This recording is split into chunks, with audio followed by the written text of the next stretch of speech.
সরকার ভয় পায়, চোর ভয় পাচ্ছে না।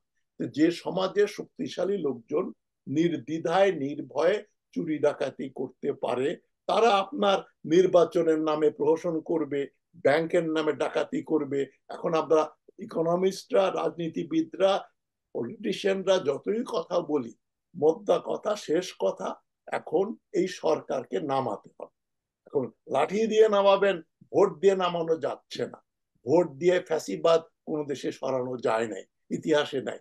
সুতরাং লাঠি ছাড়া কোনো উপায় নেই। মানুষ যত পায়, রবীন্দ্রনাথ বলেছিলেন, এই জগতে হায় সেই বেশি চায়, আছে যার ভুরি ভুরি, রাজার হস্ত করে সমস্ত, কাঙালের ধন চুরি। আপনি রাজাকে মনে করছেন ও তো মেলা বানিয়েছে, আর বানাবেন।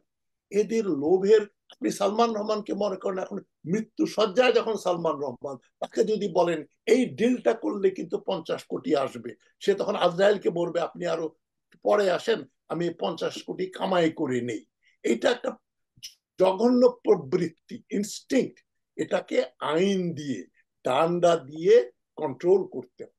দেখেন, আমি অর্থনীতিবিদ নই, তবে আমি এখানে ওই প্রাক্তন ফিনান্স মিনিস্টার মোহিত সাহেব, এক কথা বলেছিলেন একটা, যে বারাকাত জনতা ব্যাংকটা শেষ করে দিল। ডক্টর আবুল বারাকাত, ঢাকা বিশ্ববিদ্যালয়ের প্রফেসর ইকোনমিক্সের, উনি জনতা ব্যাংকের এমডি হয়ে শেষ করে দিল। এক ব্যক্তিকেই বোধহয় উনি বিনা কোলাটারালে 5,000 কোটি টাকা ধার দিয়েছিলেন। যাই হোক, এখন বারাকাত জনতা ব্যাংকটা শেষ করে দিল বলছেন দেশের ফিনান্স মিনিস্টার। সেইখানে প্রধানমন্ত্রী কি করছেন, সরকার কি করছেন? বারাকাতকে তো জেলে নিয়ে একেবারে ফ্লোরে শুইয়ে রাখা, এক কম্বল এক চাদর যেখানে থাকে, ওই যে এখানে যেভাবে ডক্টর তার ব্যারিস্টার মইনুল হোসেনকে যেভাবে জেলে রেখেছিল, সেইভাবে বারাকাতকে জেলে রাখা উচিত ছিল। কই, হয় নাই। এই যে এত বড় বড় ব্যাংক ডিফল্টার, সেদিন একটা খবর দেখলাম, 1,000 টাকা ব্যাংক লোনে দিতে পারেনি বলে কোমরে দড়ি দিয়ে তাকে জেলে দেওয়া হচ্ছে কৃষককে। আর 1,000 কোটি টাকা যারা ডিফল্টার, তারা ব্যবসা করছে, আরো বন্ড ছাড়ছে বাজারে। সালমান রহমান ধরেন, প্রতি রহমান, প্রতি হোসেন, প্রতি আলী, সবগুলোই তো চোর ডাকাত। এদের সঙ্গে মিলেই সরকার। কিন্তু অর্থনৈতিক বিপর্যয়ের ফলেই তো সরকার পতন হয়। এবং সরকার বা রাজনীতি বা আন্তর্জাতিক সম্পর্ক, যুদ্ধ বিগ্রহ, সবকিছু কিন্তু একটার উপরে ঘুরে বেড়ায়, সেটা হচ্ছে ইকোনমি। মানে আমি একটা ছোট্ট থিওরি আমি বলে বেড়াচ্ছি, বলছি, এটা বহুদিন থেকে আমি লিখেছিও, যে অল ওয়ার্স আর ট্রেড ওয়ার্স।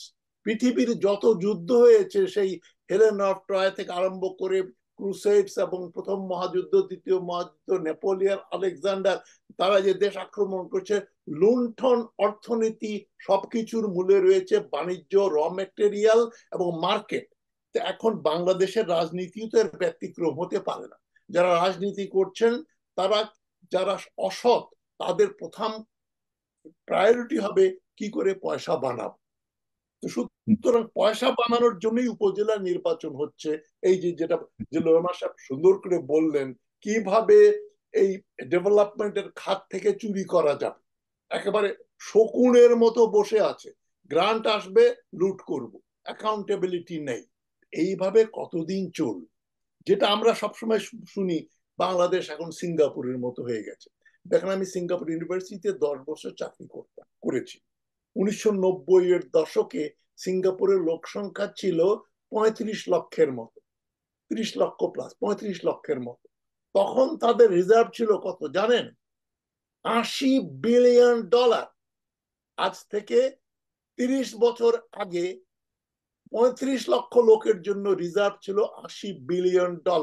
এখন ওটা কয়েকশো বিলিয়ন ডলার হবে।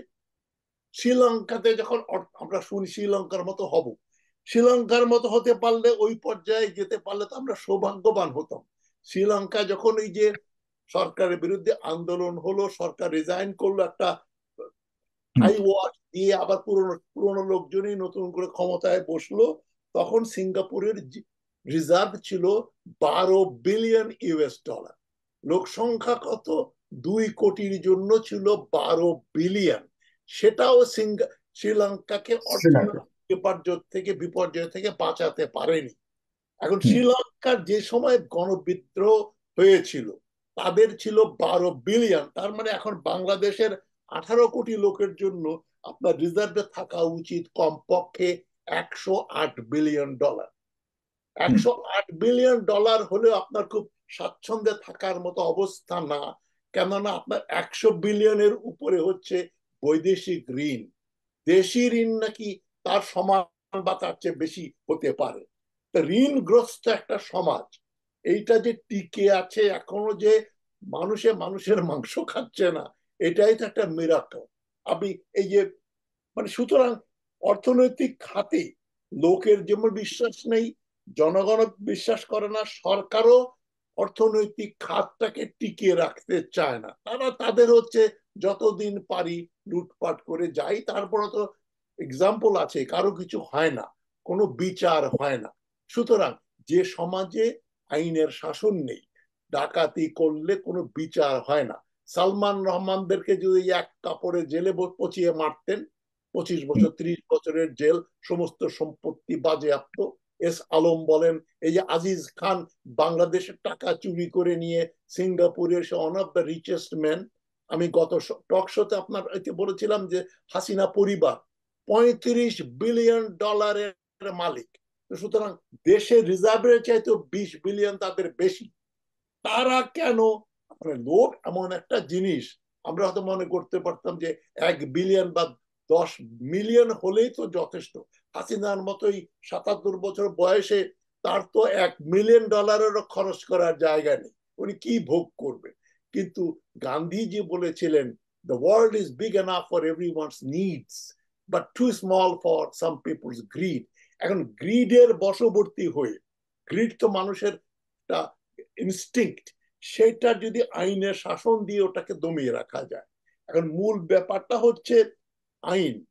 আইন নেই, শাসনতন্ত্র আছে, সেটা কেউ মানে না। সুতরাং এটা শুধু অর্থনৈতিক বিপর্যয় হিসেবে দেখলে কিন্তু এই যে নির্বাচনই বলেন আর ব্যাংক খাতে যে অনিয়ম বলেন, সবকিছুর মূলে রয়েছে accountability, rule of law, respect for law. Accountability হলেই ভয় থাকবে। এখন দেশে ভয়টা করে কারা? জনগণ ভয় পায় যে কোন কথা বলবো। এই যে আমার টক শো যারা এখন মনে করেন বাংলাদেশে কারো সেলফোনে থাকলে এইটা তার জন্য ভয়ের কারণ হচ্ছে। সরকার ভয় পায়, চোর ভয় পাচ্ছে না। যে সমাজে শক্তিশালী লোকজন নির্দ্বিধায় নির্ভয়ে চুরি ডাকাতি করতে পারে, তারা আপনার নির্বাচনের নামে প্রহসন করবে, ব্যাংকের নামে ডাকাতি করবে। এখন আমরা ইকোনমিস্টরা, রাজনীতিবিদরা, পলিটিশিয়ানরা যতই কথা বলি, মোদ্দা কথা, শেষ কথা, এখন এই সরকারকে নামাতে হবে। এখন লাঠি দিয়ে নামাবেন, ভোট দিয়ে নামানো যাচ্ছে না। ভোট দিয়ে ফ্যাসিবাদ কোন দেশে সরানো যায় নাই, ইতিহাসে নাই। সুতরাং লাঠি ছাড়া কোনো উপায় নেই। এই লাঠি ধরতে হবে, কে ধরবে কিভাবে ধরবে সেটা ভিন্ন কথা। আমার নতুন কিছু অ্যাড করার নেই। অর্থনৈতিক বিপর্যয় এটা হবে, এটা না হওয়াটাই তো অস্বাভাবিক ছিল। এখন ডলারের দাম যেটা বেড়েছে, এটা তো রিয়ালিটি। দেখেন, আইএমএফ $4 বিলিয়ন দিয়েছে, ওটা যোগ করে বলছেন আপনার জিডিপি এখন 19 বিলিয়ন 20 বিলিয়ন। ওই 4 বিলিয়ন বাদ দিলে হয় 15 বিলিয়ন। আর $100 বিলিয়ন যে বিদেশি ঋণ আছে ওইটা বাদ দেন, 15 বিলিয়ন আছে। তার মানে আসলে আপনার -$85 বিলিয়ন আপনার ফরেন রিজার্ভ। এবং তার সঙ্গে যদি দেশ অভ্যন্তরীণ ঋণ ধরেন, তাহলে -100+ বিলিয়ন হচ্ছে আপনার রিজার্ভে মাইনাস। আপনি ওই জায়গায় ফিরে যান, ওইখান দিয়ে কথা শুরু করতে হবে। এবং জি। এটা এত বড় সমস্যা, এটা একমাত্র সুরাহা হচ্ছে এই সরকারকে লাঠি দিয়ে তাড়িয়ে তাড়িয়ে দিলেই হবে না, প্রত্যেকটা ইন্ডিভিজুয়ালের বিচার করতে হবে।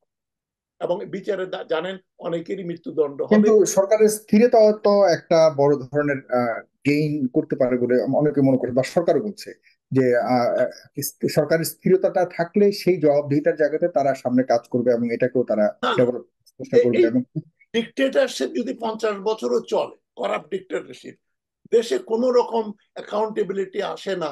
ওই লোকগুলো কিন্তু মনে করছেন যে এনাফ বানিয়েছে, যে অনেকে আমাদের গ্রাম দেশে বলে উনারই আবার দিয়ে, উনি তো মেলা বানাইছে আর বানাইবো না।